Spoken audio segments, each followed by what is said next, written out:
Λοιπόν, είχαμε το καλοκαιρινό, τώρα έχουμε το καλοκαιρινό. Καλοκαίρι, θάλασσα, χειμώνα, βουνό, για χαρά! Πάμε! Δώσε! Λοιπόν, βρισκόμαστε στο όρος Γορίτσα. Ανεβαίνουμε τη Γορίτσα, κυρίες και κύριοι. Ανεβαίνουμε τη Γορίτσα και επειδή η Γορίτσα δεν έχει lift, Εγώ βρήκα λύση, ανεβαίνω, κουράσαι. επιστρατεύσαμε ένα Land Rover. Τώρα δώσε πόνο. Απ' έξω για τη μαλάκα. Εδώ βλέπουμε. Απ' έξω έπρεπε να περνάει το αυτοκίνητο. Τι σηκάζει, τι τσικουνεύεται ρε παιδί. Πάντα λίγο γκάζ λέει, τι τσικουνεύεσαι. Είμαστε στο γήπεδο του Ολυμπιακού Βόλου. Μέσα στο Βόλο, κυρίες και κύριοι, έτσι κυκλοφορούμε τις τελευταίες μέρες. Απαντάμε στους λαρισές που βγήκανε με παγοπέδιλα.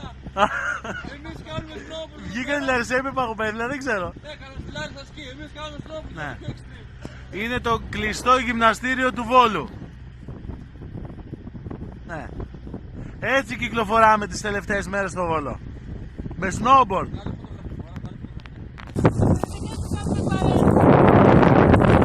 Άκου εδώ τι λένε μες στο τσιπάκι, εμείς και δεν πρέπει να κάνουν παρέα.